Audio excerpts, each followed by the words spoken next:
Last episode में हमने देखा था 4 साल की कल्टीवेशन के बाद टाइजू बहुत ज्यादा पावरफुल हो गया था और इसकी अपीयरेंस भी बिल्कुल बदल चुकी थी। इसके बाद हम देखते हैं कुछ इमोर्टल्स अपने साथ बहुत सारे कीमती ट्रेजर्स लेकर तियानचू सिटी की तरफ जा रहे होते हैं। तभी इन इमोर्टल कल्टीवेटर में से एक इमोर्टल अपने लीडर डार्ट हेड का शुक्रिया अदा करते हुए कहने लगता है, तुम्हारे साथ होने की वजह से अब हमें कोई खतरा नहीं है। तभी एक और इमोर्टल भी डार्ट हेड से कहने लगता है, जो ट्रेजर्स हम अपने साथ लेकर जा रहे हैं वो बहुत ज्यादा प्रीशियस है। पर बॉस ने कहा है, अगर हम इन ट्रेजर्स को सही सलामत इनकी जगह तक पहुंचा देंगे तो इन ट्रेजर्स में से 10% वो हमें भी देंगे। डार्टेड इस इमोर्टल से कहने लगता है, आज से पहले क्या कभी ऐसा हुआ है कि मैंने अपना काम पूरा न किया हो? और वैसे भी तुम ज्यादा परेशान मत हो, हमें तियानचू सिटी तक पहुंचने में सिर्फ 4 दिन ही और लगेंगे। ये कहते ही डार्टेड अपने साथियों को और भी ज्यादा एक्टिव रहने का ऑर्डर देता है और वो लोग वहाँ से आगे की तरफ बढ़ने लगते हैं। लेकिन तभी हम देखते हैं कि कोई इनका रास्ता रोके वहाँ पर खड़ा होता है और ये कोई और नहीं टाइजू ही था।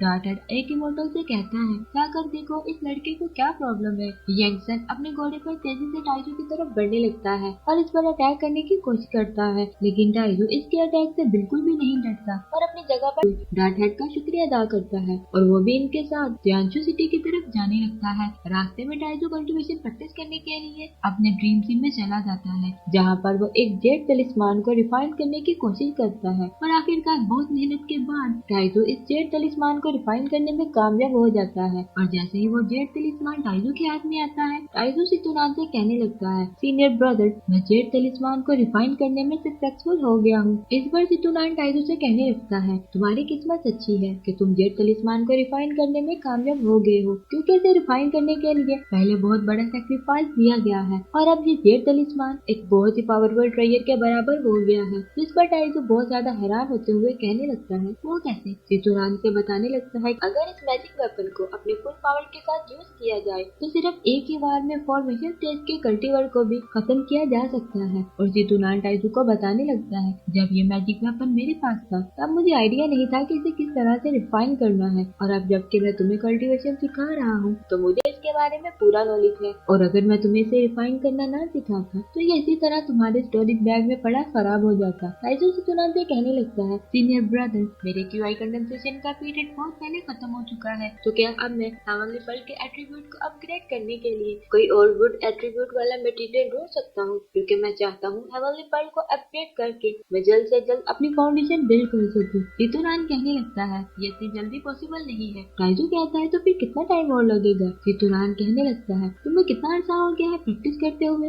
अगर तुम्हें लगता है कि तुमने बहुत ज्यादा प्रैक्टिस कर ली है और ये मेथड बहुत ज्यादा स्लो है तो मेरी बात सुनो, तुम अपनी फाउंडेशन बिल्ड करने के लिए सीजिंग मेथड को यूज करो, जिससे कि तुम किसी भी फाउंडेशन बिल्डिंग मास्टर को जिंदा पकड़कर इसकी फाउंडेशन को छीन सकते हो। टाइजू सितुनान से कहने लगता है, सीनियर ब्रदर आपको पता है मैं इस काबिल हो गया हूँ कि मैं किसी भी मास्टर को पकड़कर इसकी फाउंडेशन छीन सकता हूँ, लेकिन मैं ऐसा नहीं करना चाहता क्योंकि मुझे डर है इस तरह से वो मास्टर जिंदा नहीं बच पाएगा, और अगर वो जिंदा बच भी गया तो फिर एक ऐसा पर्सन जिसकी पावर को छीन लिया जाए वो तो जीते जी मर जाएगा, इसलिए मैं मेथड ऑफ सीजिंग को यूज नहीं करना चाहता। टाइजू की ये बात सुनकर सितुनान कहने लगता है, एक कल्टीवेशन की दुनिया में हर ताकतवर अपनी ताकत बढ़ाने के लिए कमजोर को निगल जाता है। अगर तुम ऐसा नहीं करोगे तो कोई और तुम्हारी पावर छीनने के लिए तुम्हें मार डालेगा। जैसी तुम्हारी सोच है मुझे लग रहा है तुम जल्द ही नुकसान उठाओगे, क्योंकि इस तरह तो तुम एक इमोर्टल नहीं बन सकते हो। तुम सबका फ्यूचर देखूंगा। ये कहते ही मास्टर ली अपनी एक हिडन टेक्निक का यूज करते हुए सबसे पहले यंग सन का फेस स्प्लिट करता है। मास्टर ली को यंग सन के फ्यूचर में ब्लड कलर का ऑरा नजर आता है, जिसे देखकर वो काफी ज्यादा परेशान हो जाते हैं और वो यंग सन से कहने लगते हैं, तुम फ्यूचर में किसी बहुत बड़ी मुसीबत का सामना करने वाले हो, लेकिन अगर तुम इस मुसीबत से बच गए तो फिर इसके बाद तुम बहुत ज्यादा पावरफुल बन जाओगे और सिर्फ 3 महीने में ही तुम्हारी शादी हो जाएगी। यंग सन मास्टर ली की इस बात को मजाक में लेते हुए कहता है, भला मुझ पर कौन सी मुसीबत आने वाली है?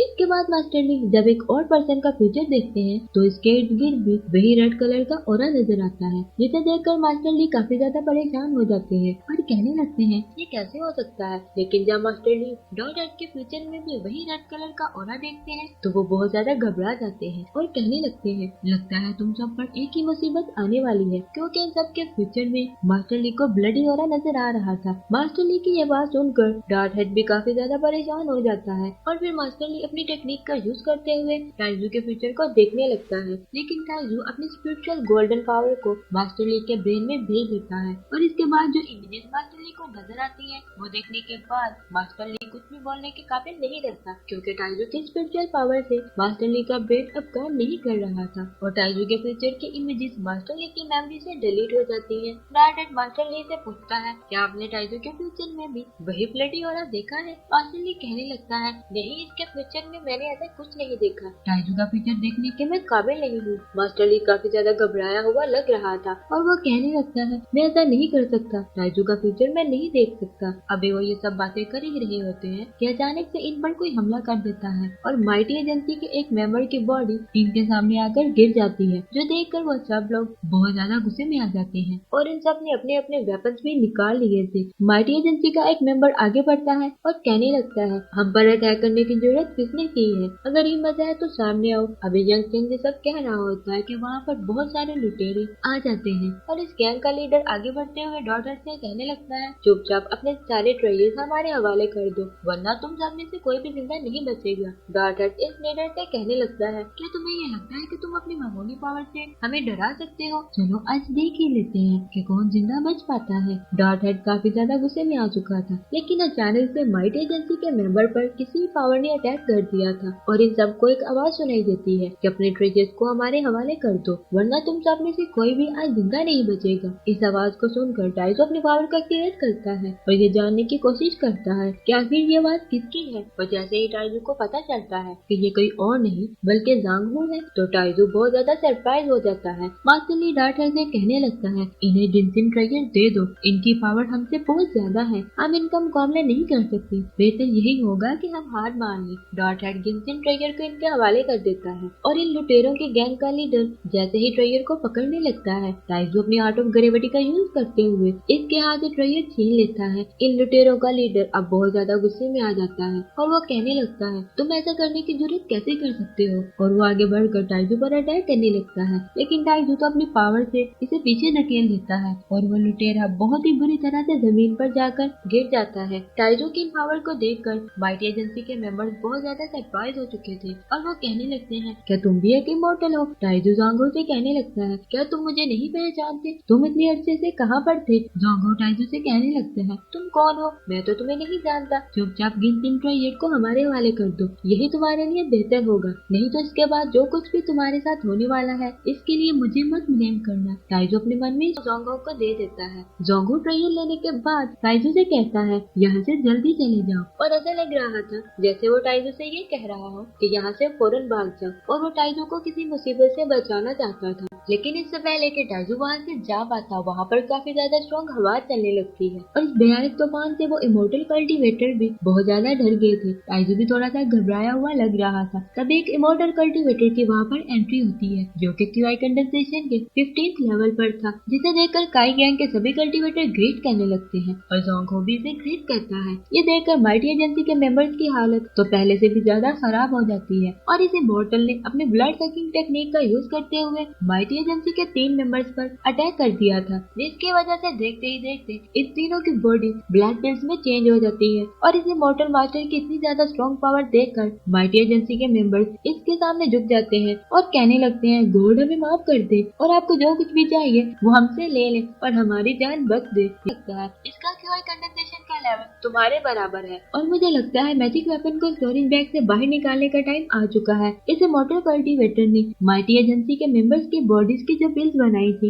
इन्हें डबल टेक्निक का यूज करते हुए खाने लगता है और ऐसा लगता है जैसे ये कोई डेविल कल्टीवेटर हो। इसके बाद वो इमोर्टल मास्टर जोंगो से कहने लगता है जोंगो जब वो इमोर्टल कल्टीवेटर तुमसे कह रहा है कि वो तुम्हें पहचानता है तो तुम इसे पहचानने से मना क्यों कर रहे हो? जोंगो इस इमोर्टल मास्टर से कहने लगता है मास्टर मैं इसे बिल्कुल भी नहीं जानता क्योंकि टाइजो ने अपनी पावर से अपनी कल्टीवेशन लेवल को हाइड किया हुआ था। इसलिए वो इमोर्टल मास्टर टाइजो की तरफ देखकर कहने लगता है ये तो क्यूआई कंडेंसेशन के 8th लेवल पर है, इसकी बॉडी की पावर को चेक करके मैं अपनी कल्टीवेशन पावर को इंक्रीज कर सकता हूँ। इस इमोर्टल मास्टर की ये बात सुनकर जोंगो कहने लगता है मास्टर आप फिक्र न करें, मैं अभी इस इमोर्टल कल्टीवेटर का ब्लड आपके लिए लेकर आता हूँ। और हम देखते हैं जोंगो जैसे ही टाइजो पर अटैक करने के लिए आगे बढ़ता है वो इमोर्टल मास्टर अपनी पावर्स का यूज करते हुए जोंगो को रोक लेता जाता है और वो जोंगहो से कहने लगता है, क्या तुम्हें ये लगा कि मैं तुम्हारे हाथ पर ये लगा हुआ मैजिक तलिस्मान नहीं देख पाऊंगा? वो जोंगहो को नीचे जमीन पर गिरा देता है। जोंगहो इस इमोर्टल मास्टर से कहने लगता है, टाइजू मेरा बचपन का दोस्त है,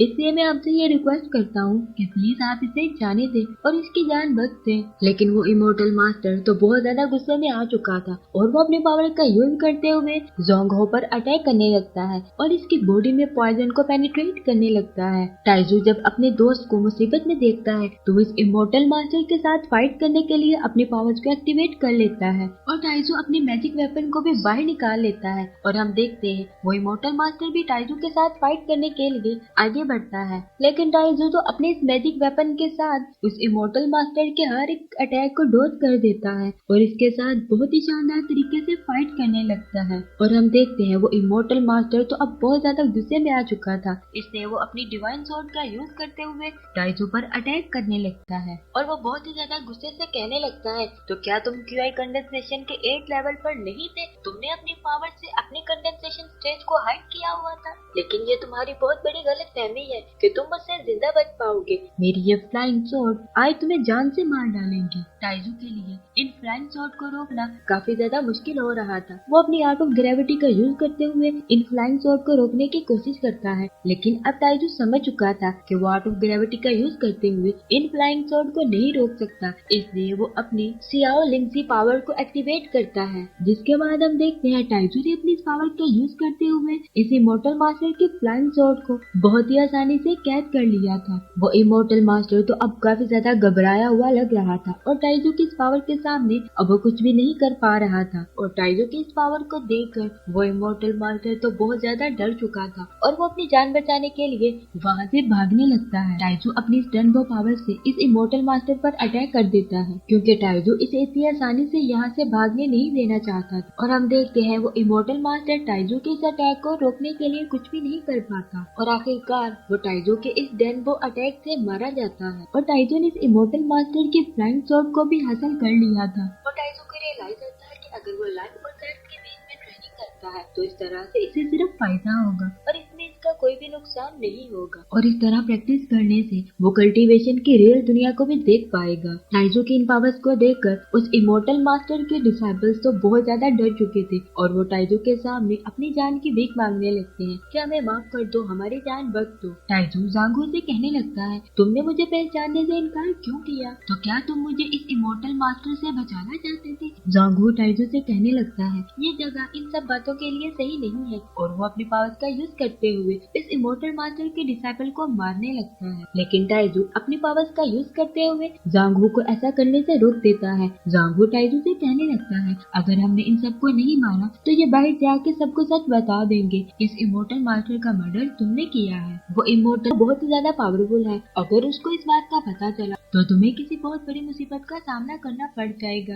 जोंगो माइटी एजेंसी के मेंबर्स को भी मारना चाहता था, लेकिन मास्टर ली जोंगो से कहने लगता है, हमारी जान बच दे, हम किसी को भी इसके बारे में कुछ भी नहीं बताएंगे। इस पर जोंगो मास्टर ली से कहने लगता है, जब वो इमोर्टल्स तुम लोगों की पावर्स को शक करेंगे तो तुम लोग उन्हें सब सच बता दोगे, इसलिए बेहतर यही है कि तुम लोगों को मार दिया जाए। लेकिन टाइजू जोंगो को ऐसा करने से रोक देता है और अपने पावर्स का यूज करते हुए इन सब की मेमोरीज को अरेंज कर देता है, जिससे कि उन्हें वो सब भूल जाता है जो कुछ भी अभी यहाँ पर हुआ था। और हम देखते हैं टाइजू जोंगो के साथ वहाँ से चला जाता है। नेक्स्ट सीन में हम देखते हैं टाइजू और जोंगो एक जगह पर बैठे ड्रिंक कर रहे होते हैं और टाइजू जोंगो को बताने लगता है कि हमारा हैंग्यू सेट बहुत समय पहले ही डिस्ट्रॉय हो गया था और तुम्हारे जाने के बाद मैंने कोई और दोस्त नहीं बनाया और आज काफी देर बाद मैं किसी के साथ बैठ कर ड्रिंक कर रहा हूँ। और टाइजू जोंगो से कहने लगता है, मुझे किसी ऐसी जगह पर ले जाओ जहाँ पर मैं इस फ्लाइंग स्वॉर्ड को रिफाइन कर सकूं। जोंगो टाइजू को बताने लगता है कि पास ही में टेंचियर कैसल है, हम वहाँ पर जाकर इस स्वॉर्ड को रिफाइन कर सकते हैं। और यहाँ पर हमें पता चलता है कि टेंचियर क्लान एक कल्टीवेशन फैमिली है और पूरी जाओ स्टेट में किसी क्लान में भी इतनी हिम्मत नहीं है कि वो टेंचियर क्लान के सामने अपना सर उठा सके। और तो और इस एरिया में प्राइवेट फाइट करना भी मना है, लेकिन किसी दूसरे एरिया से आया हुआ इमोर्टल उन्हें स्पिरिचुअल स्टोन देकर वहाँ पर रह सकता है। और हम देखते हैं जोंगू और टाइजू टेंजिया सिटी के अंदर एंटर होने लगते हैं, लेकिन हम देखते हैं तभी वहाँ पर एक इमोर्टल आ जाता है जो कि थोड़ा सा अजीब था और उसकी आईज बिल्कुल रेड थी। जोंगू टाइजू से कहने लगता है तुम इससे थोड़ा दूर रहना, ये साक्योन सेक्ट से है। और हम देखते हैं उस इमोर्टल के पास एक कैफिन भी था, जिसे देखकर जोंगू टाइजू को बताने लगता है कि इसके अंदर एक डेड बॉडी है। इसके बाद हम देखते हैं टाइजू सिटी के अंदर आ चुका था और वो एक कमरे में बैठा अपने पावर्स का यूज करते हुए स्वॉर्ड को रिफाइन करना स्टार्ट कर देता है। और हम देखते हैं टाइजू को इसमें काफी ज्यादा मुश्किल पेश आ रही थी। टाइजू के लिए स्वॉर्ड को कंट्रोल करना बहुत ज्यादा मुश्किल हो रहा था और टाइजू सितुरान से पूछने लगता है सीनियर ब्रदर क्या कोई ऐसा तरीका है जिससे मैं इस स्वॉर्ड को जल्द से जल्द रिफाइन कर सकूं? जिस पर सितुरान टाइजू को बताने लगता है हाँ एक रास्ता तो है, लेकिन मुझे डर है तुम वो कर नहीं पाओगे। टाइजू कहने लगता है सीनियर ब्रदर वो कौन सा तरीका है? सितुरान कहने लगता है क्या तुम ब्लड रिफाइनिंग टेक्निक को यूज कर सकोगे? इस स्वॉर्ड को रिफाइन करने के लिए तुम्हें अपनी सोल का ब्लड यूज करना पड़ेगा। इस मेथड को यूज करते हुए तुम बहुत जल्द इस फ्लाइंग स्वॉर्ड को रिफाइन कर पाओगे, लेकिन इसका एक बहुत बड़ा नुकसान भी है। अगर ये फ्लाइंग स्वॉर्ड तुमसे डैमेज हो गया तो ये तुम पर काउंटर अटैक कर डालेगा। टाइजू सितुरान से कहने लगता है सीनियर ब्रदर मैं इस स्वॉर्ड को रिफाइन करने के लिए कुछ भी करने के लिए तैयार हूँ। तभी हम देखते हैं कि इसी बीच जोंगू टाइजू को आवाज देता है कि क्या तुम मेरे साथ गिम्सिन ट्राइगर को मार्केट में सेल करने के लिए आओगे? टाइजू जोंगू से कहता है अभी मैं फिलहाल थोड़ा बिजी हूँ। नेक्स्ट सीन में हम देखते हैं मिस्टर मू मास्टर टैंक के पास आया हुआ होता है, जहाँ पर वो इसे एक मैजिक वेपन देते हुए कहने लगता है आप मेरे स्टूडेंट का बदला ले। लेकिन मास्टर टैंक कहने लगते हैं मैंने एक रूल बनाया है कि सिटी के अंदर कोई भी फाइट नहीं करेगा। और वो अपने ग्रैंड सन टैंगली को बुलाते हुए कहता है टैंगली इनसे मिलो, ये मिस्टर मू है और ये तुम्हारे लिए कोई गिफ्ट लेकर आए हैं। मिस्टर मू टैंगली को वो मैजिक वेपन देते हुए कहने लगता है इसे फाउंडेशन बिल्ड करने के लिए और सोल को रिपेयर करने के लिए यूज किया जाता है। टैंगली कहने लगता है तो क्या तुम्हें ये लगता है कि मैं इस मैजिक वेपन के काबिल नहीं हूँ? और टैंगली उन्हें अपनी पावर्स दिखाने लगता है और अपने थंडर पावर का यूज करते हुए टैंगली ने एक बहुत बड़ी सोर्ड को वहाँ पर अपीयर कर लिया था। टैंगली की ये पावर पूरी सिटी में देखी जा सकती थी और लोग बहुत ज्यादा घबरा गए थे कि आखिर ये आसमान पर क्या हो रहा है। मिस्टर मू टैंगली को वो मैजिक वेपन दे देता है, जिसके साथ ही एपिसोड यहाँ पर खत्म हो जाती है। अगर आपको ये वीडियो पसंद आई है तो वीडियो को लाइक जरूर करें, चैनल को सब्सक्राइब करें और बेल नोटिफिकेशन को ऑन करें ताकि इस सीजन की नेक्स्ट वीडियो आप जरूर देख सकें।